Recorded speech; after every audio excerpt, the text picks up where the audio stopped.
श्री परमात्मने नमः।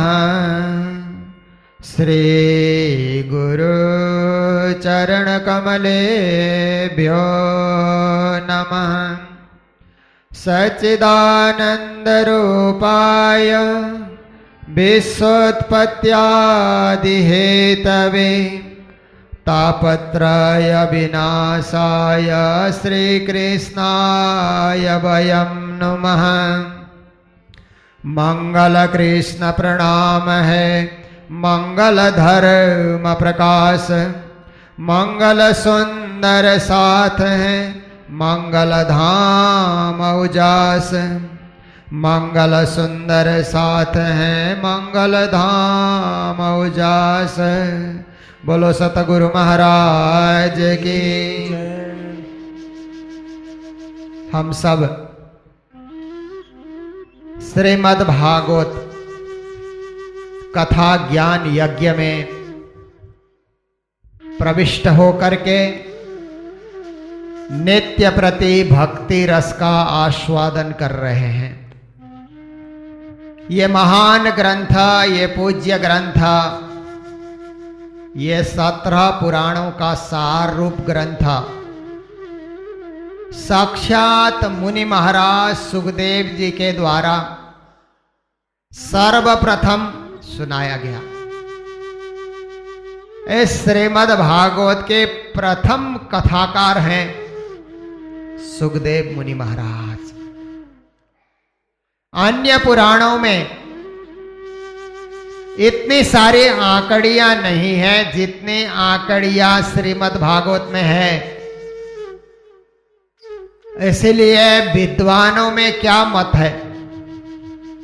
विद्वान लोग कहते हैं जो भागवत की कथा सुना सकता है उसी को विद्वान मानना चाहिए, उसी को ज्ञानी मानना चाहिए, उसी को पंडित मानना चाहिए, उसी को महामना मानना चाहिए। विद्यावताम भागवते परीक्षा, विद्वानों की परीक्षा भागवत से होती है। यदि वो भागवत कर सकता है तो विद्वान है, भागवत नहीं कर सकता है तो अभी पूर्ण रूप से वो विद्वान नहीं बना। कहने का तात्पर्य है कि इसमें इतनी सारी आंकड़ियां हैं, इतने सारे रहस्य हैं, इतने सारे भेद हैं और इतने सारे ज्ञान के गंभीर पूर्ण बातें हैं। बिना विद्वत्ता के, बिना बुद्धि विलास के उस रहस्य को कोई खोल नहीं सकता। तो हमारी परीक्षा, जैसे विद्यार्थी पढ़ता है तो उसकी परीक्षा होती है, ऐसे विद्वानों की परीक्षा भागवत से होती है। परीक्षा में पास होना, उत्तीर्ण होना, यह विद्वानों का परम लक्ष्य होना चाहिए, जीवन का उद्देश्य होना चाहिए। श्रीमद् भागवत में ज्ञान ही ज्ञान है, जहां से पढ़ो और जहां पूरा करो। सर्वत्र ज्ञान, सर्वत्र शिक्षा, सर्वत्र जीवन की निस्सारता, सर्वत्र आत्मबोध, परमात्मा बोध, मोक्ष की सीढ़ियों की चर्चा। यहां दृष्टांत और कथाएं आती है। राजाओं के चरित्र, भक्तों के चरित्र, ऋषियों के चरित्र आते हैं। इन चरित्रों के द्वारा हमें अपने चरित्र का निर्माण करना है। उनके चरित्र को देख करके हम अपने चरित्र को सुंदर बनाएं, हम अपने जीवन को सुंदर बनाएं, हम अपने आप को परमहंस बना सकें। परमहंसों का जीवन सुनकर, परमहंसों का चरित्र सुनकर के हम अपना जीवन भी उसी तरह बना सकें, उस परमहंस की तरह हम उनकी चाल से हम चल सकें। यह इसकी प्राप्ति है, यह इसका फल है। कहते हैं सर्व सत्व सुहृदात्मानम निर्वैराणम साक्षात भगवतामति निमिषा। इस प्रकार से साक्षात ये भगवत वाणी भागवत वाणी लोगों के अंतर्गत जो बैर भाव है, लोगों के अंतःकरण को शुद्ध करने के लिए बैर भाव को त्यागना होगा, द्वेष भाव को त्यागना होगा, ईर्षा को त्यागना होगा। हमारे अंदर जो दुर्गुण है उनको त्यागना होगा, तभी तो सद्गुण प्रवेश करेंगे। दुर्गुणों का त्याग नहीं होगा तो सद्गुण का कहां से प्रवेश होगा। तो भागवत दुर्गुणों को दूर करने की शिक्षा दे रही है। सद्गुणों को विकसित करके हम सच्चरित्रवान सद्गृहस्थ अथवा सच्चा संत महापुरुष हम बन सकें। जैसे राजा भरत एक महापुरुष बन गए। कल से आप श्रवण कर रहे हैं, पंचम स्कंद चल रहा है, राजा भरत का चरित्र चल रहा है। पहले तो पूरे भारत के राजा राजपाट से विरक्त होकर के गंडकी नदी के किनारे चले गए। त्याग तपस्या करते हुए मृग के बच्चे में मोह हो गया, दूसरे जन्म में मृग बने। पहले राजा भरत, फिर मुनि भरत, फिर मृग भरत और बाद में जड़ भरत। ब्राह्मण परिवार में जन्म हुआ, पर नित्य कर्म और कर्मकांड से रहित होने के कारण भाइयों ने उनका नाम रखा, यह जड़ भरत है। जड़ की तरह चलता है, इसकी बुद्धि काम नहीं करती। अंदर से बुद्धि काम कर रही है पर लोगों के सामने प्रदर्शन नहीं करते हैं। उन्होंने आत्म दर्शन कर लिया। जो व्यक्ति आत्म दर्शन करता है वो प्रदर्शन कभी नहीं करता, क्योंकि प्रदर्शन केवल दिखावा है, प्रदर्शन केवल विज्ञापन है। आत्म दर्शन है आत्मा की उन्नति, आत्म साक्षात्कार, ब्रह्म मिलन, ब्रह्म प्राप्ति। ये तो आत्म साक्षात्कार के मार्ग में लगे हुए थे। सिंधु सौबीर क्या राजा रहुगण पालकी पर चढ़कर जा रहा है और इक्षुमती नदी के किनारे जब जाकर के पहुंचा तो चार कहार, पालकी उठाने वाले को कहार कहा जाता है, और उनका एक सरदार है। एक बीमार पड़ा तो तीन जने तो पालकी उठा नहीं सकते। अब उनका जो सरदार था कोई आदमी की तलाश करने लगा कि पालकी उठाने वाला चौथा व्यक्ति ना मिला तो हमारे महाराज कपिल मुनि के आश्रम में सत्संग करने जा रहे हैं, कैसे पहुंचेंगे। राजा सत्संग करने जा रहा है पालकी के ऊपर बैठ करके, तो इधर उधर देखा कि कोई पालकी उठाने वाला रिष्ट पुष्ट आदमी कहीं मिल जाए। तो जड़ भरत अपने मस्ती से घूम रहे थे। सरदार ने उनको ही बुलाया, भाई इधर आओ, ये पालकी उठाओ। उठा लिया उन्होंने भी। उनको कोई मान अपमान का ख्याल तो था नहीं। जिसको मान अपमान का ख्याल होता है वो दूसरे की सेवा नहीं कर सकता। जहां भी आप देखिए, जरा भी मान और अपमान का विचार करने लगता है वो सेवा नहीं कर सकता, वो झुक नहीं सकता, वो समाज में मिलकर नहीं जी सकता है। पर ये तो परमहंस दशा में पहुंच चुके थे, इनको मान और अपमान का जरा भी चिंतन नहीं था। उन्होंने पालकी अपने कंधे पे उठा लिया। सरदार भी खुश हुआ, रिष्ट पुष्ट बलवान गठीला व्यक्ति अब पालकी उठा रहा है तो हमारे महाराज आसानी से कपिल देव के आश्रम में पहुंच जाएंगे।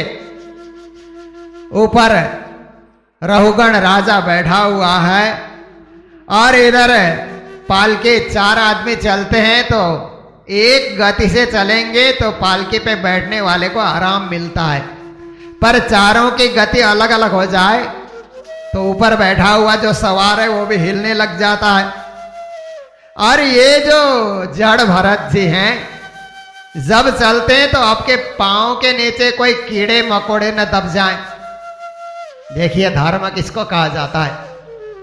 आप भी धार्मिक व्यक्ति हैं तो चलते समय जरा ख्याल रखना चाहिए कि हमारे पांव के नीचे कोई कीड़े मकोड़े दब कर मर न जाएं, क्योंकि उसका भी कुछ ना कुछ पाप लगेगा, कुछ ना कुछ दोष लगेगा। नीचे जमीन में कभी पांव रखना चाहते हैं तो कीड़े दिखलाई देते हैं, फिर इधर पांव रखते हैं, उधर पांव रखते हैं। इस प्रकार से जब चलने लगे तो ऊपर बैठा हुआ राजा पालकी में वो डोलने लगा।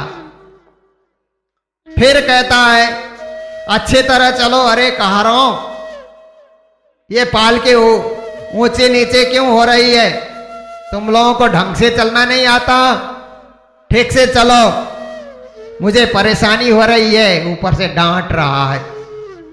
उसको पता नहीं कि पालकी उठाने वाला कौन है।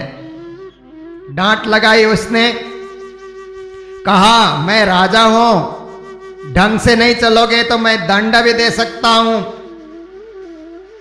तो दूसरे 3 कहारों ने कहा महाराज हम तीनों तो ढंग से ही चल रहे हैं, क्योंकि हम लोग को अभ्यास है।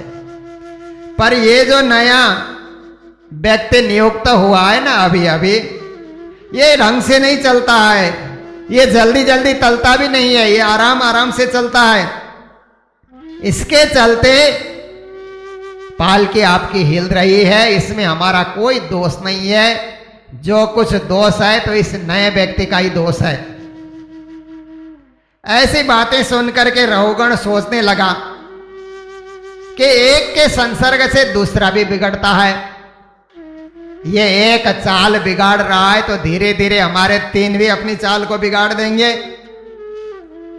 गलत व्यक्ति का संसर्ग होगा तो सज्जन भी गलत हो जाता है, दुर्जन बन जाता है।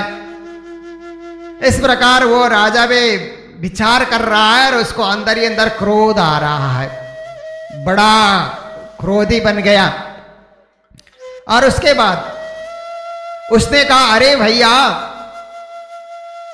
जड़ भरत जी को संबोधन कर रहा है, अरे भैया बड़े दुख की बात है, तुम थक गए क्या?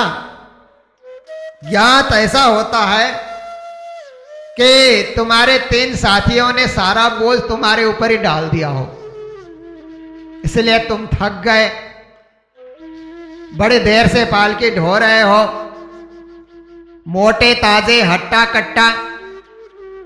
और ये सब होते हुए भी क्या है कि बुढ़ापा तुम में आ गई होगी। बुढ़ापा आने के बाद भी आदमी जल्दी थक जाता है। इस प्रकार से वो ऊपर से डांट लगा रहा है, ताने मार रहा है, कटाक्ष कर रहा है। पर जड़ भरत जी आराम से चल रहे हैं, उनको कुछ फर्क नहीं पड़ता। कोई बुरा कहे कोई भला कहे, उनको कोई फर्क पड़ता ही नहीं है। तो इस प्रकार से वो चले जा रहे हैं। फिर क्या हुआ कि कुछ आगे चले तो ऊपर उससे बैठा नहीं गया रहुगण से। इतने पालकी डोलने लगे कि आग बबूला हो गया क्रोध से। अब तो पालकी से उतरना ही पड़ेगा। ऐसा करके तो मेरे आज्ञा का उल्लंघन करता है, मालूम होता है तुम बहुत प्रमादी है, अहंकारी है, तेरे को दंड दिए बिना नहीं रहूंगा, तेरा मैं इलाज करता हूं जिससे तेरा होश ठिकाने आ जाएगा। ऐसा करके अभिमान के वशीभूत होकर के वो अनाप शनाप बोलने लगा, उल्टे सीधे बातें करने लगा। तो जड़ भरत जी जो पालकी ढो रहे थे उन्होंने क्या कहा, राजन तुमने जो कुछ कहा वो ठीक ही कहा, इसमें उल्हाना की कोई बात तो है ही नहीं। और ये नाम रूप का ये जो शरीर है, संसार में कोई पतला होता है, कोई मोटा होता है, कोई लंबा होता है, कोई ठिंगना होता है, कोई काला होता है, कोई गोरा होता है। ये तो प्रकृति का देन है, इसमें किसी का कोई बस नहीं चलता। और दुनिया में मनुष्य को बुढ़ापा आना, नींद आना, किसी से प्रेम करना, किसी के साथ गुस्सा करना, अभिमान दिखाना, शोक व्यक्त करना, ये सब देहाभिमान है, देह भाव है। देह में ये सब भाव उत्पन्न होते रहते हैं। और देह से कोई परे चला जाता है, देह भाव से गेह भाव से ऊपर उठ करके आत्मा आत्मीय भाव में कोई चला जाएगा तो ये सब चीजें उसमें नहीं होती। इस प्रकार से ज्ञान की बातें जब नीचे से करने लगे, क्योंकि वो तो परम ज्ञानी थे, महापुरुष थे, उसको क्या पता।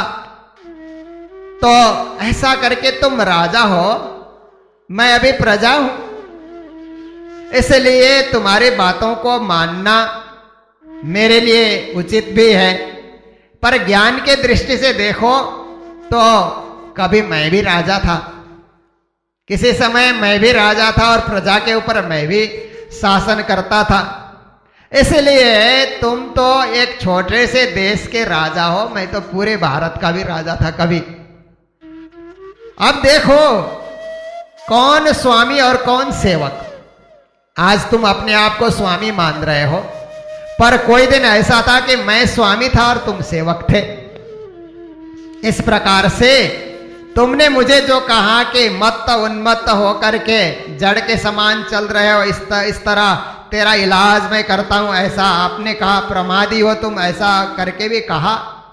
देखो राजा, मैं तो दुनिया में ऐसे ही पीसा गया हूं, जो पहले ही पीसा गया है उसको दोबारा पीसने से उससे कुछ निकलने वाला नहीं है, वो व्यर्थ का एक मेहनत ही होता है। इस प्रकार से जब कहा तो राजा सोचने लगा ये तो कोई परम ज्ञानी व्यक्ति है, साधारण कहार नहीं है, इसके बातों से लगता है ये कोई महापुरुष है, सज्जन व्यक्ति है। मेरे से भूल हो गई, मैंने इसका बिना परिचय पूछे कि तुम कौन हो, क्या करते हो, ऐसे ही पालकी पे इसको मैंने साथ कर लिया।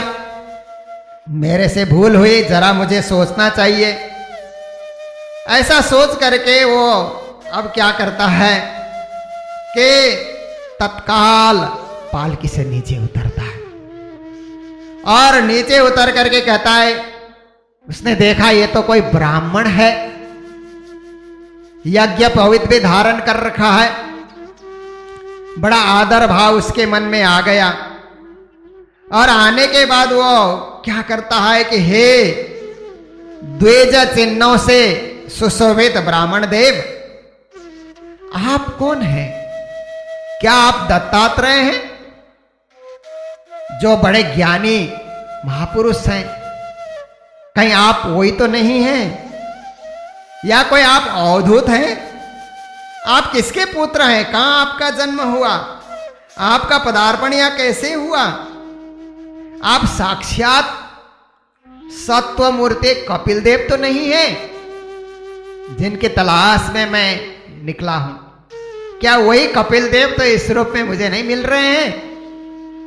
कहिए महाराज, मैंने बड़ा आपका अपमान किया, इसलिए मेरे संदेह को दूर कीजिए कि आप कौन हैं, मुझे आपका परिचय चाहिए। मुझे लगता है कि एकमात्र शरण लेने योग्य महापुरुष आप ही हैं, मुझे अब ज्यादा भटकना नहीं पड़ेगा। जिनके तलाश में मैं निकला हूं वही छिपकर मेरे सामने आ चुके हैं। पहले अनेक युद्ध करते हुए अनेक श्रम को मैंने देखा और इस प्रकार से आपने मुझे मार्ग में ढोया। दूसरों से इस प्रकार श्रम लेना मेरे लिए उचित नहीं था। आप मेरे बोझ को ढोकर के कितना थक गए होंगे। मेरा बोझ आपने उठाया, बोझ उठाने के कारण आप कितना थक गए होंगे, क्योंकि केवल 3 कहारों ने तो नहीं उठा, चौथे में आप भी थे। उसने कहा कि चूल्हे के ऊपर पहले तो हम आग जलाते हैं, आग जलाने के बाद चूल्हे के ऊपर हम लोग बटलोई रखते हैं, फिर नीचे से आग से तपाते हैं, तो बटलोई में हम पानी डालते हैं, फिर चावल डालते हैं। तो क्या होता है कि आग का असर बटलोई पे चला जाता है, बटलोई का असर पानी में जाता है, पानी का असर चावल में जाता है और वो चावल पक जाता है। देखिए संसर्ग, एक का संसर्ग दूसरे में जाकर के किस प्रकार से उसका असर होता है। इसी प्रकार से जो बोझ आपने ढोया, तो मेरे शरीर का बोझ पालकी के ऊपर आया, पालकी का बोझ आपके शरीर के ऊपर आया, आपके शरीर से आपके इंद्रियों में वो बोझ चला गया, इंद्रियों से आपके मन में वो बोझ पहुंच गया, मन से आत्मा में वो बोझ पहुंचा, तो आपकी आत्मा को ठेस पहुंची मेरे कारण। इस तरह से ज्ञान की बातें रहुगण कर रहा है। मैंने आप जैसे साधु महापुरुषों की अवहेलना मैंने की, और इस प्रकार आप भक्त हैं, बड़े सम्माननीय पूजनीय हैं, आपके साथ मैं क्षमा याचना करता हूं। तो जड़ भरत ने कहा, हे राजा रहुगण, तुम बातें तो पंडितों की तरह करते हो, पर ये ऊपर ऊपर के तर्क वितर्क युक्त तेरी बातों में कुछ नहीं रखा है। ज्ञानी लोग तुम्हारे बातों को सुन करके तुम्हें ज्ञानी नहीं कहेंगे, क्योंकि तुम्हारे में वस्तु अवस्तु का कोई विवेक नहीं है। बोलने में तुम चालाक हो, पर अंदर से तुम्हारे पास कोई ब्रह्म ज्ञान नहीं है। उन्होंने कहा कि देखो, उपनिषदों को देखो, धर्मशास्त्र को देखो, उनके एक एक शब्द को समझो, तत्व ज्ञान को समझो। तत्वम असि अयम आत्मा ब्रह्म सर्वम खलविदम ब्रह्म, किस प्रकार के महान महान वेद के 12 वाक्य हैं। उन वाक्यों में जीव जगत और ब्रह्म की चर्चा की गई है। अब जो राजा सारा जीवन अपने विलासमय सुख का उपभोग करता रहा हो, अपने इंद्रियों में लोलुप बन करके जिसने अपने समय को गुजारा हो, मायामय मन में संसार के चक्र में, जो छलमय संसार है इसमें जो पड़ा हुआ हो, वो कितनी ऊंची बातें करे, पर उसके बातों में कोई दम नहीं होता। बात ऊंची करने से कुछ नहीं होता है, आचरण ऊंचा होना चाहिए, कर्तव्य ऊंचा होना चाहिए। इस प्रकार से देखो राजा, 5 कर्मेंद्रिया, 5 ज्ञानेन्द्रिया, अहंकार युक्त ये 11 से ये शरीर के अंतर्गत इंद्रियां बनी हुई हैं, और उनके पीछे मन कार्य कर रहा है। शब्द स्पर्श रूप रस गंध पंच तन मात्रा का अनुभव होता है, और ये सब जो है दुनिया के अंतर्गत कर्मेंद्रियां, ज्ञानेन्द्रियां, पंच तन मात्राएं, मन बुद्धि चित्त, उनसे परे आत्मा, इन सब को जानने के लिए गहराई में उतरना होगा, क्योंकि यह ज्ञान सूक्ष्म है। ऊपर ऊपर देखने से, ऊपर ऊपर चलने से कुछ नहीं होगा। परमात्मा सर्वव्यापक, जगत के आदि कारण, परिपूर्ण, अपरोक्ष, स्वयं प्रकाश, अजन्मा, ऐसे नित्य शुद्ध बुद्ध स्वरूप परमात्मा के स्वरूप को जानना चाहिए। और काम क्रोध आदि, काम क्रोध लोभ मोह ईर्षा द्वेष छल कपट, ये हमारे शत्रु हैं। इन शत्रुओं को जीत करके आत्म तत्व का बोध कर लेना चाहिए। इसी को ब्रह्म ज्ञान कहा जाता है। रहुगण कहने लगा, हे महाराज, हे ब्राह्मण देव, हे योगेश्वर, इस संसार के ज्वर से पीड़ित रोगी इस 84 के चक्र से, माया के चक्र से कैसे पार हो सकते हैं? ये संसार के धूप में तपे हुए लोग किस प्रकार से अमृतत्व को प्राप्त कर सकते हैं? देहाभिमान रूप इस विषैले जहर से कैसे निवृत्त हो सकते हैं? और किस प्रकार से तत्व विचार कर सकते हैं, तत्व ज्ञान का अनुभव कर सकते हैं? और मन जो विषयों में चक्कर काट रहा है, इसको कैसे ब्रह्म में लगा सकते हैं? जड़ भरत कहते हैं, हे राजा, ये सब समझ की बात है, विवेक की बात है, और हर प्रकार से ये पांच भौतिक शरीर से मन को ऊपर उठाने की आवश्यकता है। इस प्रकार से उन्होंने मन को निर्विकार बना करके मैं राजा हूं ऐसा करके अहंकार को त्याग देना चाहिए। मैं सिंधु देश का राजा हूं, ये तुम्हारे अंतर्गत अहंकार है। और इस अहंकार के चलते तुमने जीवन में कितना ही पाप किया होगा, कितने दुखियों को तुमने सताया होगा, और किस किस प्रकार से इस पृथ्वी के अंतर्गत तुमने बुरा कर्म किया होगा। अब ज्ञान के द्वारा ही, नहीं ज्ञान न सदृशम पवित्रमिह विद्यते तत्स्वयं योग संसिद्धे काले नात्मनिबिंदते। अब ज्ञान के द्वारा सारे पाप से मुक्त होना है, सारे दोष को दूर करना है और वासुदेव भगवान को याद करना है, उनकी चरण धूलि अपने मस्तक से लगाना है।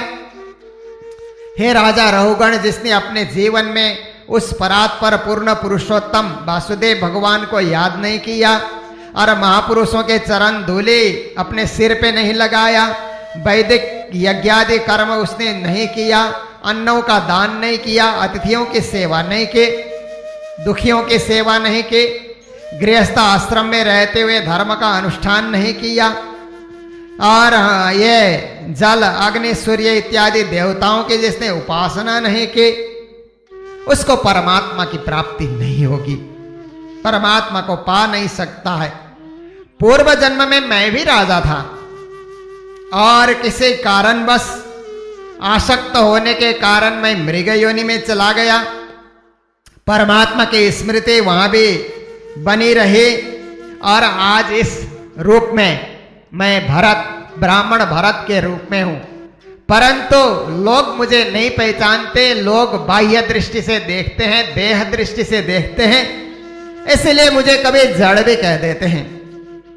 पर मैं हर प्रकार से ब्रह्म तत्व और ब्रह्म रहस्य को अपने हृदय में उतार करके परब्रह्म परमात्मा की लीला रस कथा में, उनके ध्यान में, उनके चिंतन में अपना समय गुजार रहा हूं। फिर राजा रहुगण को उन्होंने भवाटवी का वर्णन किया। भवाटवी है भवसागर। संसार एक सागर है, ये माया का सागर है, मोह का सागर है, अज्ञान का सागर है। इस सागर में जो फंस जाता है कभी निकल नहीं पाता, यहीं गोते खाते रहता है। एक बार कोई फंस गया नहीं निकल सकता है। पाप से पाप की वृद्धि होती है, पुण्य से पुण्य की वृद्धि होती है। यहां शांति नहीं है संसार में। व्यक्ति सोचता है कि माया के बंधन में बंध जाएंगे तो सुखी होंगे, पर बंध करके देखता है तो वहां तो हजारों दुख उसके सामने आ रहे हैं, हजारों परेशानियां, हजारों पीड़ाएं, हजारों कष्ट और हजारों तरह की व्यवस्था उसे करनी पड़ती है। ये भवसागर, ये भवाटवी, इसमें कोई सुख से नहीं जी सकता है, और काल रूपी अजगर हमेशा ही उसको खाने के लिए तत्पर बैठा हुआ है। इस प्रकार से संसार के अंतर्गत कमाओ, खाओ, लोगों से द्वेष करो, लड़ाई करो और दुनिया में भटकते रहो। इस तरह जैसे व्यापारी अपना सामान लेकर के बिक्री करने के लिए भटकता है, इसी तरह से लोग जगह जगह भटक रहे हैं और दुनिया में अनेकों को कष्ट दे रहे हैं। इस तरह से भवाटवी के विषय में भी बहुत कुछ समझाया कि राजा, पहले संसार और माया, इस सागर को तुम समझो, इससे तुम उपरत हो जाओगे, इससे वैराग्य होगा तुमको, इससे ज्ञान होगा तुमको, तो ही ब्रह्म साक्षात्कार कर पाओगे, ब्रह्म ज्ञानी बन पाओगे। ऐसा सुंदर ज्ञान दिया। इतना ज्ञान प्राप्त करने के बाद राजा रहुगण दीन भाव से उनके चरणों में गिर गया। महाराज क्षमा करें, क्षमा करें, आपकी पहचान मुझे नहीं थी, मैं आपके चरणों में हूं। अब मुझे अन्य दूर किसी ऋषि मुनि के पास जाने की आवश्यकता नहीं, आपने इतना बड़ा ब्रह्म ज्ञान हमें दे दिया। थोड़ी देर आपके साथ जो सत्संग हुआ उससे मुझे परम तत्व का बोध हो गया है। अब मेरे मन में कोई अहंकार नहीं है, अब देहात्म बुद्धि को मैंने त्याग दिया है और भगवत भक्ति का आश्रित में होकर के अनन्य भाव से भगवान की शरण में लेना चाहता हूं। कृपा करके आप मुझे आशीर्वाद दें, आपके आशीर्वाद से मेरा जीवन सफल हो जाए। जब ऐसा कहा तो जड़ भरत जी ने उनको आशीर्वाद दिया, राजा ठीक है, तुम्हारा उद्देश्य सही है, तुम सही वक्त पे अपने अहंकार को त्याग करके निर्मल बन गए हो, तुम्हें मेरा आशीर्वाद है, तुम हर प्रकार से सत्संगी रहोगे और जीवन को धन्य बनाओगे। फिर यहाँ पर सुखदेव मुनि महाराज भवाटवी का और स्पष्टीकरण कर देते हैं कि बंद पर बंद दिए विद विद के सो खोले कि न जाए। महामती प्राणनाथ जी ने भी कहा संसार का बंधन ऐसा है कि एक बंधन को खोलो तो दूसरा बंधन सामने नजर आता है, उसको खोलो तो तीसरा बंधन नजर आता है। देखिए पहले विद्यार्थी होता है तो व्यक्ति क्या सोचता है कि जब पढ़ लिख लेंगे तब परमात्मा की भक्ति करेंगे, अभी तो पढ़ने का समय है, एग्जाम देने का समय है। जब पढ़ लिख लेता है तो सोचता है कि नौकरी मिलने के बाद भक्ति करेंगे आराम से, अभी तो नौकरी कहाँ मिली है, या व्यापार अच्छा जमा लेंगे। अगर व्यापारी का लड़का होगा तो यही सोचेगा अच्छा व्यापार जमने के बाद फिर भक्ति करेंगे। नौकरी मिलती है, व्यापार जमने लगता है तो कहता है अभी विवाह करेंगे, वैवाहिक बंधन में बंधेंगे तो दोनों मिलकर के भक्ति करेंगे। विवाह के बंधन में भी बंध जाता है, बंधने के बाद देखता है अब 1-2 साल में घर में बच्चे आ जाएं तो फिर उसके बाद भक्ति मार्ग में लगेंगे। बच्चे आते हैं घर में तो फिर सोचता है बच्चे थोड़े बड़े हो जाएं तो फिर भक्ति करेंगे। बच्चे बड़े होने लगते हैं तो बच्चों की शिक्षा पूरी हो जाए कि स्कूल कॉलेज पढ़ लें, उसके बाद परमात्मा की भक्ति करेंगे। बच्चे स्कूल कॉलेज पढ़ लेते हैं तो फिर उसके बाद सोचता है कि इनको विवाह के बंधन में बांध दे तो हम फ्री हो जाएंगे, रिटायर हो जाएंगे। उनको विवाह के बंधन में बांधता है, उनको विवाह बंधन में बांधने के 1-2 साल में तो उनके बच्चे आ जाते हैं, फिर उनकी देखभाल शुरू हो जाती है। जहां से जीवन प्रारंभ किया घूम फिर करके वहीं लौट कर आना पड़ता है। इसी को भवाट भी कहते हैं, इसी को भव बंधन कहते हैं। तभी तो प्राणनाथ जी ने कहा एक बंधन खोलो दूसरा बंधन, दूसरा बंधन खोलो तीसरा बंधन। बंद पर बंद दिए विद विद के सो खोले कि न जाए। कोई इस भवसागर से मुक्त हो नहीं सकता, पर जिसने मन में ठान लिया कि मुझे विद्यार्थी जीवन से ही भक्ति करनी है, विद्या भी पढ़ते रहेंगे, परमात्मा को भी भजते रहेंगे, व्यापार भी करते रहेंगे, परमात्मा को भजते रहेंगे, शादी विवाह भी होती रहेगी, परमात्मा का भजन नहीं छूटेगा। जैसे देवचंद्र जी महाराज के जीवन में हमने सुना, घर में बच्चे भी आएंगे फिर भी भक्ति नहीं छूटेगी, बच्चों को पढ़ाएंगे भक्ति करते रहेंगे, नाती पोते आएंगे वो अपनी जगह है, हम अपनी भक्ति करते रहेंगे, उसका तो उद्धार हो जाएगा, वो तो परम पद को पाएगा। पर इतना कार्य करने के बाद में भक्ति करूंगा ऐसा जो सोचता है जीवन में उससे कभी भक्ति नहीं होगी। उससे पहले ही काल उसके सामने आ जाता है। कई लोग सोचते हैं ना कल भक्ति करेंगे, कल कल करते हुए काल आ जाता है, पर कल कभी नहीं आता। कल किसी ने देखा? कल कभी आता नहीं, बस काल आ जाता है। सुखदेव मुनि महाराज ने यही समझाया कि इसलिए पुण्य करो, धर्म करो, सेवा करो, परोपकार करो, और जहां वक्त मिले सत्संग करो, सत्संग को न छोड़ो। ये काल चक्र है, संसार में जो समय चल रहा है ना, टाइम फैक्टर कहते हैं, ये काल चक्र है, इससे कोई बच नहीं सकता। तो स्वयं ब्रह्मा जी भी काल चक्र से बच नहीं सकते, तो साधारण जीव कहां से बचेंगे? ऐसा कह करके सुखदेव मुनि महाराज ने भवाटवी का और स्पष्टीकरण कर दिया। तो राजा रहुगुण को ज्ञान हो जाता है, वो वहीं से अपने देश को लौट जाता है परम ज्ञानी बन करके, और जड़ भरत जी भी स्वतंत्र होकर के ब्रह्म ज्ञान को और विस्तार करते हुए ब्रह्म ज्ञान के प्रचार में लग जाते हैं, और अंत तो गत्वा ब्रह्म ज्ञानी तो थे ही, उन्हें मोक्ष पद की प्राप्ति हो जाती है। तो इस प्रकार से भरत चरित्र यहाँ पूर्ण होता है। उसके बाद भरत वंश का वर्णन आया। राजा भरत जी के पुत्र का नाम सुमति था, उन्होंने भी राज व्यवस्था अच्छी तरह संचालन किया, अनेक यज्ञ हवन आदि किए। उसी परिवार में एक गय नाम के राजा हुए, जिनकी गाथा तो विश्वविख्यात है। अनेक यज्ञ हवन करके उन्होंने भगवान को प्रसन्न किया था, और अपने नाम यश कीर्ति को उन्होंने चारों ओर फैलाया। इसके बाद सुखदेव मुनि महाराज राजा परीक्षित को भुवन कोश का वर्णन करते हैं कि यह संसार कैसे बना हुआ है, संसार की स्थिति क्या है। 7 द्वीप और 9 खंड में व्यक्त ये जो संसार है, इस संसार के निस्सारता के विषय में प्रकाश डालते हैं कि मनुष्य संसार में जन्म लेता है तो सोचता है, कहते हैं ना, बालक जब जन्म लेता है तो कहां कहां ऐसे करके रोता है। कहते हैं गर्भवास में वो परमात्मा का दर्शन करता है और प्रार्थना करता है कि प्रभु गर्भवास से मुझे बाहर करो, मैं आपकी भक्ति करूंगा। तो जब परमात्मा बाहर कर देते हैं तो मैं कहां आ गया ऐसा करके रोता है।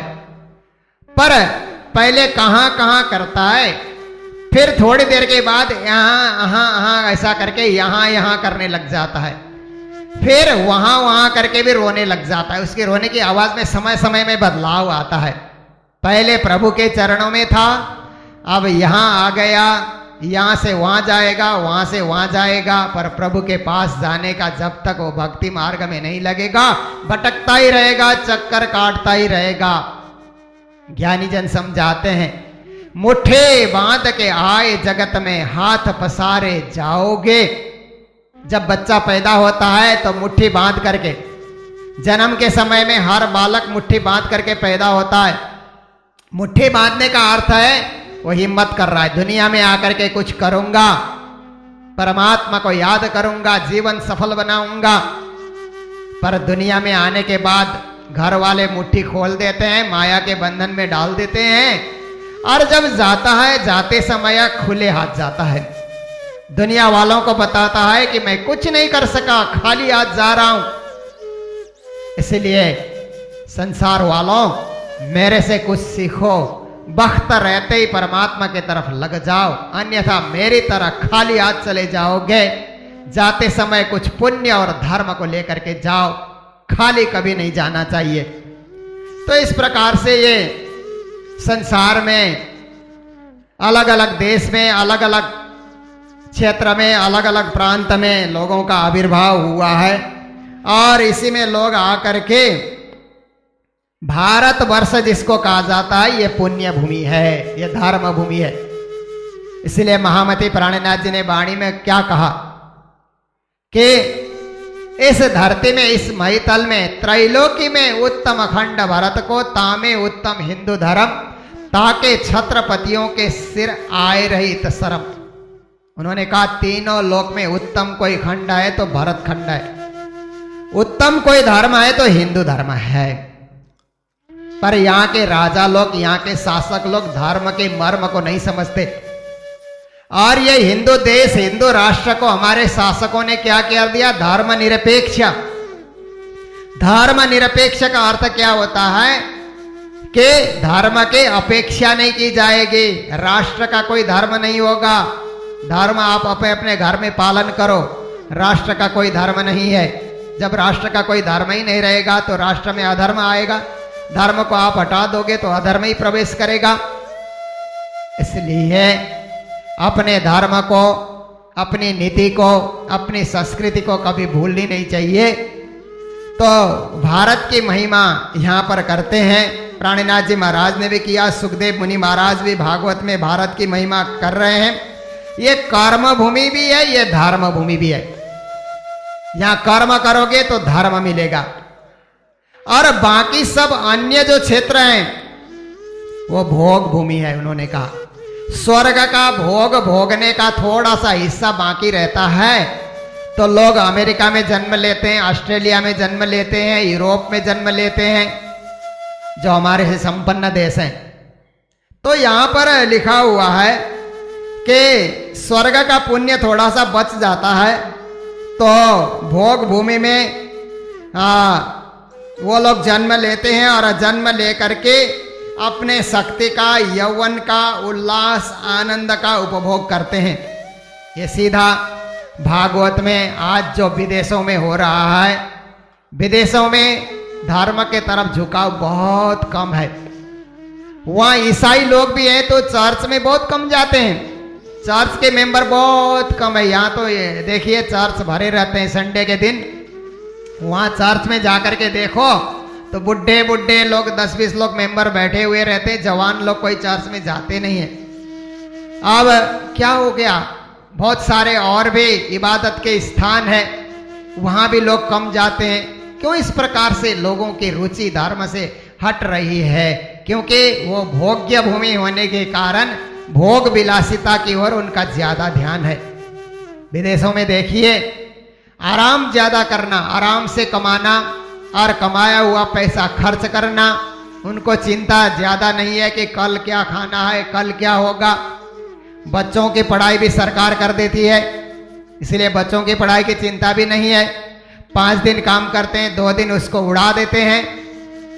भागवत में यही सब लिखा है कि स्वर्ग का जरा सा पुण्य बचा है, उसका उपभोग कर रहे हैं, मस्त होकर के घूम रहे हैं। और उन क्षेत्रों में यहाँ पर लिखा है बड़े बड़े बगीचे हैं, तालाब बने हुए हैं, जल विहार करते हैं। सही बात है, वहां पर जल विहार का भी ज्यादा कार्यक्रम होता है और इस प्रकार आनंद का उपभोग करे। पर भारत भूमि ये कर्म भूमि है, यहाँ कर्म सिद्ध, कर्म का फल मिलेगा। आपको कर्म करना है और कर्म करके ही धर्म उपार्जन आप कर सकते हो। इसीलिए इस भूमि को पुण्य भूमि भी कहा गया है। ये महान भूमि है, इस भूमि में आपका जन्म हुआ है, इसीलिए इस भूमि की महिमा को हमें अच्छी तरह समझना है और दुनिया के हास विलास, मौज मस्ती, क्रीड़ा इत्यादि में न लग करके परमात्मा की भक्ति, साधना, प्रेम और धर्म के तरफ हमें उन्मुख बनना है। भिन्न भिन्न अन्य वर्षों का भी वर्णन करते हैं।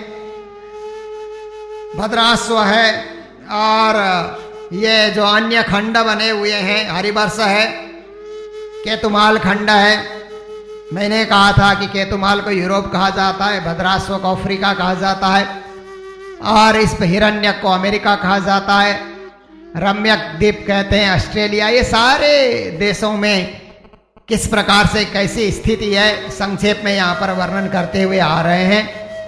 और उसके बाद फिर किम पुरुष और भारतवर्ष की महिमा करते हैं। तो भारतवर्ष ये तो देवता लोग भी, स्वर्ग के देवता लोग भी भारत में जन्म लेने के लिए तरसते हैं। अहो अमीसाम किमकारी शोभनम प्रसन्न एसाम स्विदिता स्वयं हरि यर्जन्म लब्धम निसुभारता जिरे मुकुंद सेवई पैकम स्प्राहिना। कहते हैं कि वो भारत में जन्म लेने वाले लोग धन्य हैं, क्योंकि स्वर्ग और अपवर्ग के देवता भी भारत में जन्म धारण करना चाहते हैं। गायन्ति देवा की लगीत कानी धन्यास्तु ये भारत भूमि भागे। धन्य है भारत, भारत में जन्म लेने वाले मनुष्य धन्य है।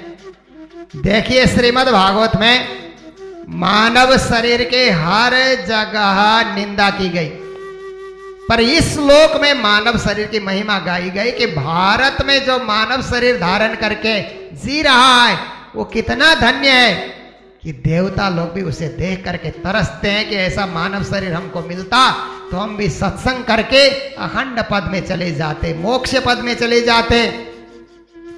ये सौभाग्य की बात है कि आज हम यहीं पर जन्म लेकर के अपना जीवन यापन करते जा रहे हैं।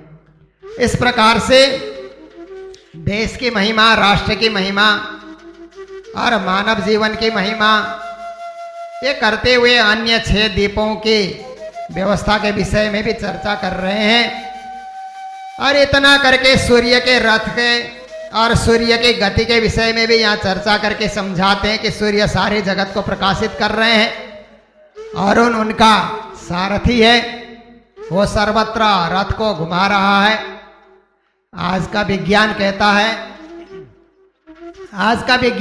है सूर्य स्थिर है, पृथ्वी घूमती है, पर भागवत का विज्ञान कहता है कि पृथ्वी अपनी जगह, सूर्य घूम रहा है। वो उस समय का अध्ययन है, उस समय का चिंतन है। तब आज का विज्ञान में जो साधन है वो सब साधन उस समय उपलब्ध नहीं थे, पर उस ढंग से भी उन्होंने जो विश्व की स्थिति, ग्रह नक्षत्रों की स्थिति का वर्णन किया है, भिन्न भिन्न ग्रहों की स्थिति, उनकी गति का वर्णन।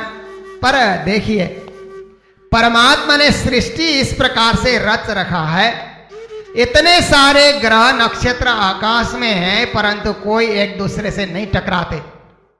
अपने अपने ध्रुव में, अपनी अपनी परिधि में सब कोई घूम रहे, कोई किसी से टकराता नहीं। और मानव जब गाड़ी लेकर के चौड़ी सड़क में निकलता है तो थोड़ी देर में दूसरी गाड़ी से टकरा जाता है, एक आदमी दूसरे आदमी से टकरा जाता है। ये नक्षत्र और तारे क्यों नहीं टकराते? ईश्वरीय शक्ति के अधीनस्थ है। मनुष्य अपनी बुद्धि से चलता है, मनुष्य अपना जो है जड़ बुद्धि लेकर के चलता है, इसलिए मनुष्य जगह जगह धक्के खाता है, जगह जगह लोगों से टकराता है। मनुष्य में भी ईश्वरीय बुद्धि आ जाए तो ये धरती में कोई किसी से नहीं टकराएगा, सब लोग जिएंगे और दूसरों को भी जीने देंगे। लिव एंड लेट लिव, यह धर्मशास्त्र का ही आख्यान है। जियो और सबको जीने दो। उसके बाद शिशुमार चक्र की व्याख्या की। ध्रुव नक्षत्र के नीचे शिशुमार चक्र है, जिनके नीचे सारे नक्षत्र तारागण, 27 नक्षत्र, सप्त ऋषि, तारा मंडल, ये सारा का सारा उसी के नीचे अधीनस्थ है। फिर राहु, जिस राहु के विषय में कहा जाता है समुद्र मंथन के समय में जब अमृत निकला था, अमृत पीने के लिए देवता लोग बैठे थे तो सूर्य और चंद्र के बीच में राहु घुस गया था। उसको सुदर्शन चक्र के द्वारा उसका सिर छेदन कर दिया गया तो राहु और केतु बन गया। ये ग्रह दशा अपना अपना कार्य करते हैं। देखिए हमारे ऊपर 9 ग्रह हैं, 9 ग्रह का प्रभाव हमारे ऊपर पड़ता है। जब तक पृथ्वी में है, जब तक हमने मानव देह धारण किया है, 9 ग्रह का प्रभाव हमारे ऊपर पड़ेगा पड़ेगा। आप मानो चाहे न मानो, उसका प्रभाव पड़ता है। पर 9 ग्रह से भी ऊपर परब्रह्म परमात्मा बैठे हुए हैं, उनको भजने लग जाओगे तो 9 ग्रह का कोई दोष नहीं लगेगा। एक छोटी सी बात मैं आपके समक्ष रखता हूं कि एक बार भगवान शंकर के सामने राहु आया तो शंकर भगवान ने कहा, अरे राहु तू क्यों इधर आ गया? मैं तो कैलाश पर्वत घूमने आया और तू यहीं मेरे सामने प्रकट हो गया। तो राहु कहता है कि भगवान पृथ्वी लोक में आप घूम रहे हैं, इसीलिए पृथ्वी लोक में तो ग्रहों का कार्य चलता है। अब मेरा समय आ गया, इसलिए मैं आपके ऊपर अपना प्रभाव डालने के लिए आया हूं। राहु का वक्त आ गया है आपके ऊपर। शंकर कहने लगे, अच्छा मेरे ऊपर भी तेरा प्रभाव होगा? हाँ होगा, क्योंकि आप पृथ्वी में विचरण कर रहे हैं। शंकर भगवान ने सोचा, कब से तेरा प्रभाव होगा? कल प्रातः सूर्योदय की बेला से। भगवान शंकर क्या करते हैं, मानसरोवर के पास में एक पत्थर के नीचे गुफा सा बना हुआ था, उसमें घुस गए। पूरा 1 साल तक वहां छुप करके रहे। देखे राहु क्या प्रभाव डालता है मेरे ऊपर। 1 साल तक छुप करके रहे और 1 साल के बाद भगवान शंकर प्रकट हो गए तो फिर राहु वहीं घूम रहा है। कहा, अच्छा तुम फिर यहीं घूम रहे हो? हाँ प्रभु, हाँ महादेव जी मैं यहीं घूम रहा हूं। तो तुम तो कहते थे कि मेरे ऊपर प्रभाव डालोगे, कहां प्रभाव डाला तुमने? तो राहु कहता है, भगवान शंकर मेरे प्रभाव से ही तो आप कहां कैलाश के अधिपति एक पत्थर के नीचे छुप करके रहे, ये मेरा ही कारण था। तो ग्रह दशा ये तो सबके ऊपर प्रभाव डालते ही डालते हैं। इनसे बचना है तो प्रभु को भजो, जो ग्रह से ऊपर रहते हैं। ऊपर वाले को भजो, फिर इनका असर नहीं होगा। ऊपर वाले को नहीं भजोगे और 9 ग्रह के चक्कर में ही पड़े रहोगे तो इनका असर आपके ऊपर चलता ही रहेगा, क्योंकि आप धरती में हैं, पृथ्वी में हैं। इसके बाद और बहुत सुंदर सुंदर ज्ञान, सुंदर सुंदर बातें और शंकरसन देव का विवरण, उनकी स्तुति, और अंत में जाकर के 7 पाताल, अतल, बेतल, सुतल, तलातल, महातल, रसातल और पाताल, इन स्थानों में कौन कहाँ रहता है इस प्रकार की व्याख्या करते हैं। तो कहते हैं कि ये जो 7 स्वर्ग और 7 पाताल बने हुए हैं, उनमें अतल, बेतल, सुतल, तलातल, इनमें क्या है, कहीं आर्यमा इत्यादि रहते हैं और कहीं कहीं और सर्प इत्यादि वहां पर रहते हैं, कहीं भूतगण रहते हैं, कहीं प्रेतगण रहते हैं। इस प्रकार से सबका अपना अपना स्थान बना हुआ है और उसी स्थान में सब लोग निवास करते हैं। फिर उन्होंने बताते हुए यहाँ पर कहा कि आतल में मय नाम का दानव रहता है, अपने गणों को साथ रखते हुए 96 प्रकार की माया रची है। बीतल में हाटकेश्वर महादेव रहते हैं और सूतल में राजा बलि अपने परिवार के साथ रहते हैं। तो इस प्रकार से फिर आगे जाकर के तलातल में दानवराज मय रहता है, ये मायावियों का परम गुरु बना हुआ है। और महातल में कद्रु नाम के सर्प इत्यादि क्रोधवश नाम के सर्प समुदाय यहाँ पर रहते हैं। रसातल में पणि नाम का दैत्य दानव रहता है और उसके नीचे पाताल लोक है, वहाँ पर शंख, कुलिक, महाशंख, श्वेत, धनंजय, शंखचूड़ इत्यादि इत्यादि नाम के सर्प समुदाय इत्यादि रहते हैं। ये 7 पाताल का वर्णन करने के बाद पाताल लोक के दक्षिण दिशा में नरक स्थान बना हुआ है। जो दुनिया में ज्यादा ही पाप करता है उन पापियों को वहां पर यातनाएं दी जाती है। तो सुखदेव मुनि महाराज ने जब नरक का बयान प्रारंभ किया तो राजा कहते हैं उन नरक के नाम क्या क्या हैं, मुनि महाराज हमें सुनाएं। तो उन्होंने कहा कि देखो ऐसे तो 84 कुंड हैं उनके, पर कुछ संक्षेप में मैं थोड़े से नरक के कुंड का नाम तुम्हारे समक्ष रख रहा हूं, जिनका नाम है तमिश्र, अंध तमिश्र, रौरव, महारौरव, कुंभिपाक, कालसूत्र, असिपत्रबन, सुकरमुख, अंधकूप, कृमि भोजन, सदंश, तप्तसूर्मी, वज्रकंटक, सालमली, बैतरणी, पुयोद, प्राणरोध, विशसन, लाला भक्ष्य, सारमेयादन, अविचे, आयपान, क्षार करदम, रक्षोगण भोजन, शूलप्रोत, दंदसुख, अवट निरोधन, पर्यावर्तिनी, शुचिमुख। इस प्रकार से 28, पहले 21 और फिर और जोड़ करके 28 नरकों के नाम बताए। तो उन्होंने कहा कि कौन सा पाप करने वाला कौन से नरक में जाता है, जरा ये सुनना जरूरी है, क्योंकि इसके द्वारा ही हमें ज्ञान होगा। तो मैं संक्षेप में आपके समक्ष रख रहा हूं कि क्या पाप करने वाला किस नरक में चला जाता है।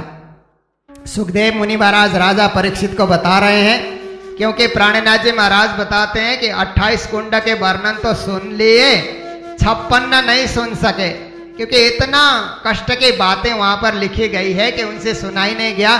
56 रहा बिना सांभले, बिना सुने ही 56 रह गए, ऐसा प्राणनाथ जी महाराज वाणी में कहते हैं। क्योंकि वाणी में जो कुछ लिखा है वो भागवत में उसका प्रमाण मिल ही जाता है।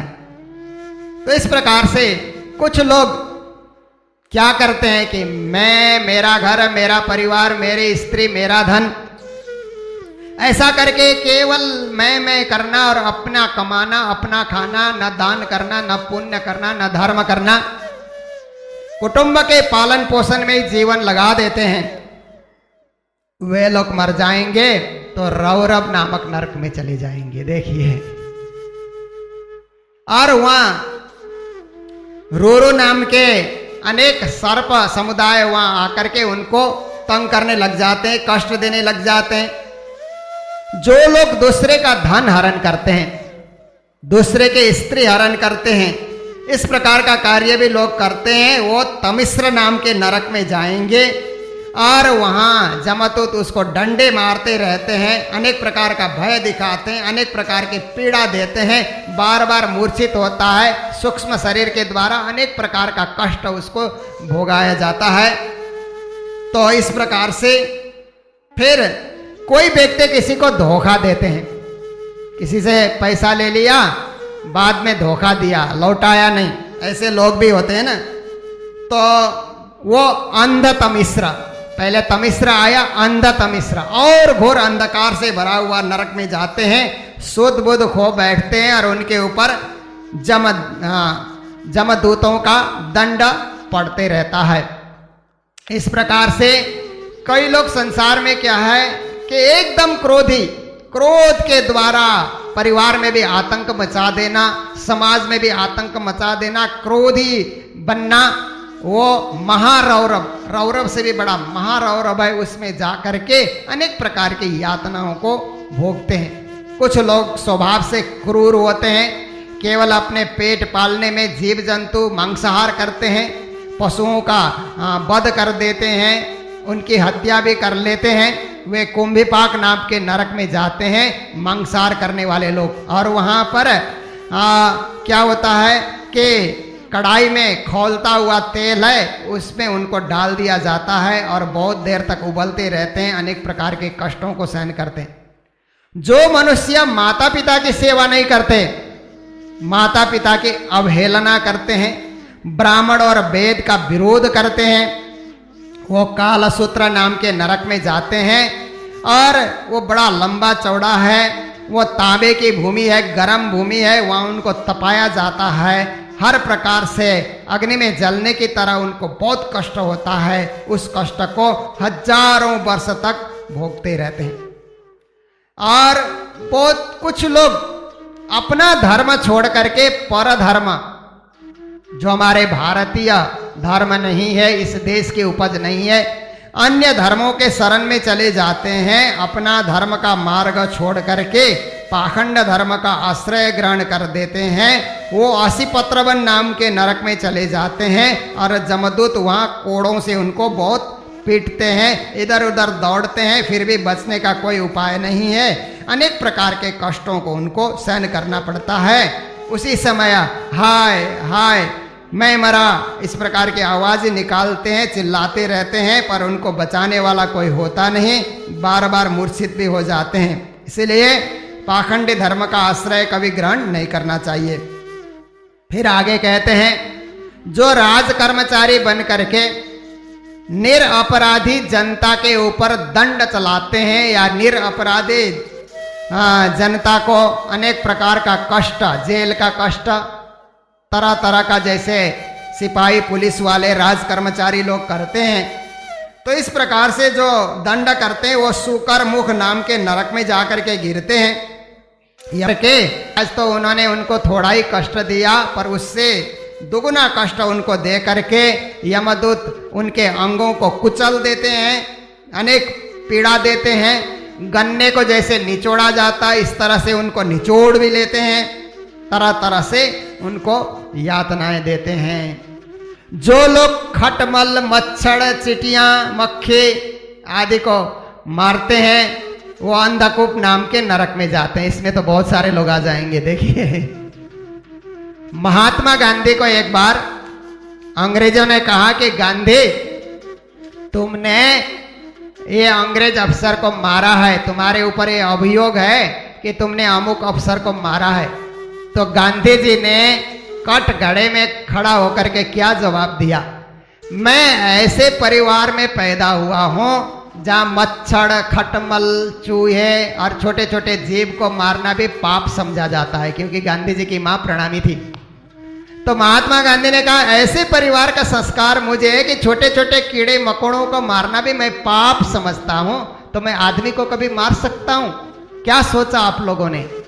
तो अफसरों ने उनको बरी कर दिया कि गांधी ऐसा नहीं कर सकता है। तो कहने का तात्पर्य है कि बने इतना छोटे छोटे जीवों की भी रक्षा करनी चाहिए। अपने स्वार्थ के लिए जीवों का वध करना, वो भी नरकगामी बनना पड़ेगा। इसलिए यहाँ पर समझा रहे हैं कि ज्ञान के द्वारा जितना हो सके चलते समय भी, जैसे जड़ भरत जी ने पाँव के नीचे कीड़े मकोड़े न आ जाए, इस तरह से वो बचाते थे। इस प्रकार से पशु पक्षी और जीवों को भी बचा बचा करके चलना चाहिए। फिर आगे कहते हैं कि जो लोग पंच महायज्ञ नहीं करते और दूसरों का भोजन हरण करके खा लेते हैं, दूसरों का हक खाते हैं, वो कृमि भोजन नाम के नरक में चले जाएंगे और छोटे छोटे कीड़े उनको काटते रहेंगे, बड़े वर्षों तक कीड़े उनको खाते रहेंगे।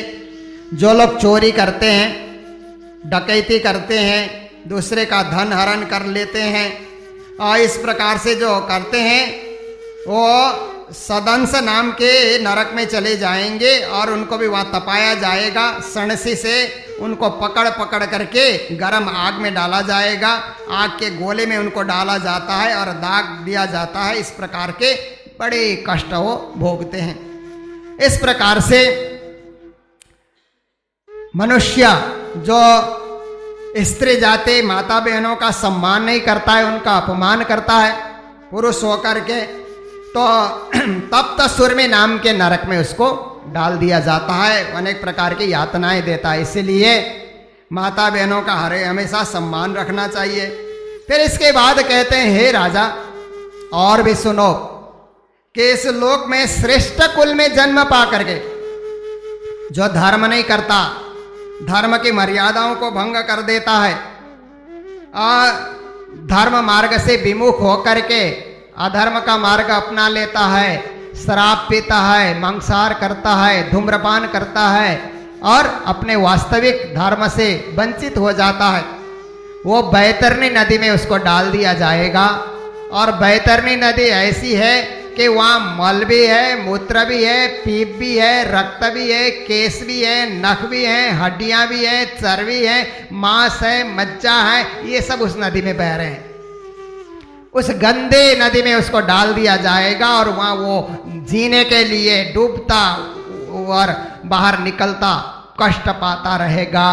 इसलिए अपने धर्म को कभी नहीं भूलना चाहिए, सद्धर्म के मार्ग से वंचित नहीं होना चाहिए।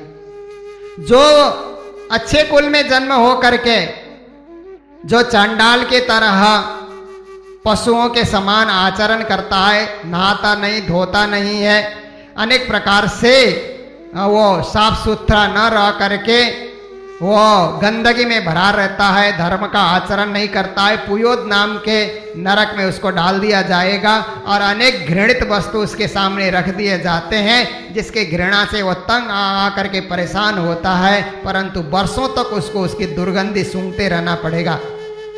इस प्रकार से शिकार करने वाले, पशुवध करने वाले प्राणरोध राम के नरक में डाले जाएंगे। यमदूत उनको शिकार बना करके बाण से मारते रहेंगे। जो पाखंडी लोग यज्ञ में पशु बलि चढ़ाते हैं, क्योंकि पशु बलि चढ़ाना ये भी धर्म नहीं है, वो बैसस नाम के नरक में डाले जाते हैं और वहाँ पशु उनको मारते हैं। जिनको आपने आज मारा वो कल आपको मारेंगे। इसलिए पशु वध करना ये कभी धर्म नहीं है, ये पुण्य नहीं है। जो पति होकर के पत्नी को परेशान करता है, पीड़ा देता है, अनेक प्रकार से बात बात में वो सताते रहता है, तो इस प्रकार से वो पत्नी को तंग करने वाला पति लाल भक्ष्य नाम के नरक में डाल दिया जाएगा और उसको वहाँ पर तरह तरह की यातनाएं दी जाएगी। उसको आग भी लगा दिया जाता है, हर तरह से उसको पीड़ा होती है। जो दूसरे का धन हरण करता है और दूसरे को विष पिला देता है, जहर देता है, व्यापारियों का धन लूट लेता है, ऐसा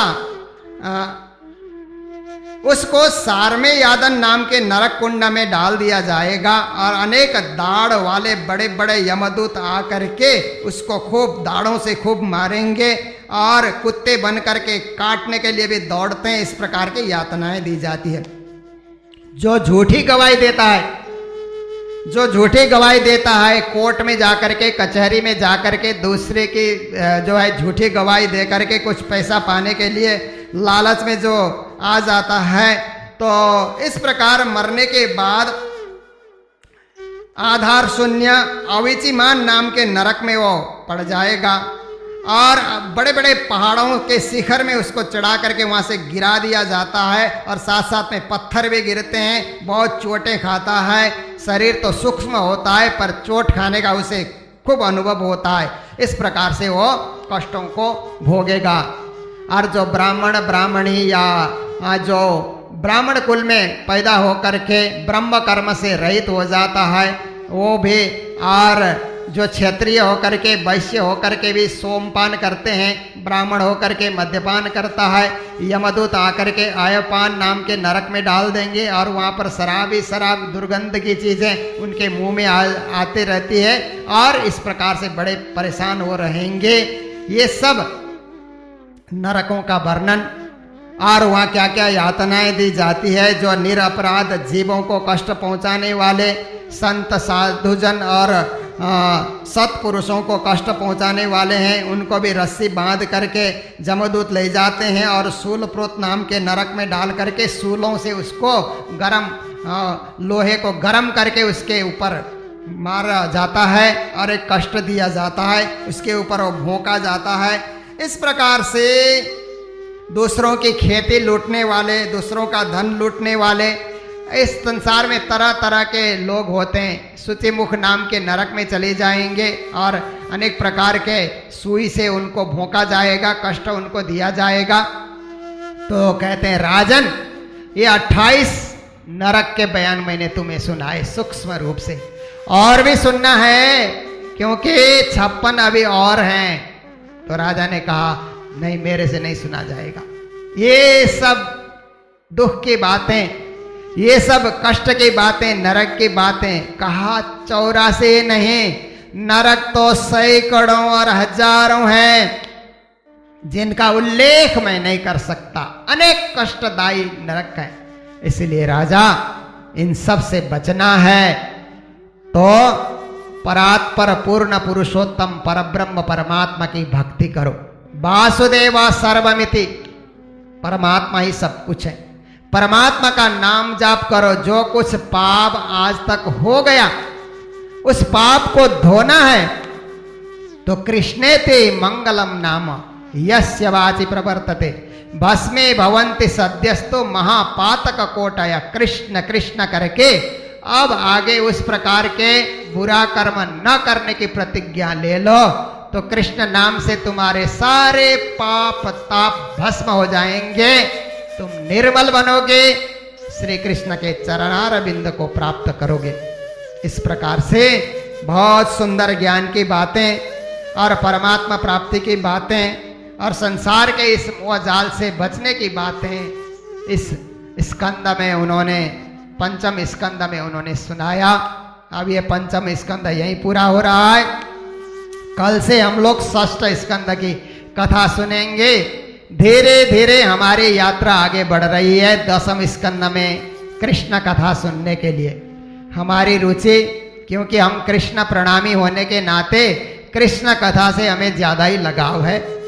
और अब हमने 5 पड़ाव तो पार कर लिए, अब 4 और पड़ाव हैं, उनको भी पार करके फिर 10वें स्कंद में प्रवेश करके आनंद का उत्सव मनाएंगे, कृष्ण जन्म का उत्सव मनाएंगे और कृष्ण कथा का रसपान करके जीवन को धन्य बनाएंगे।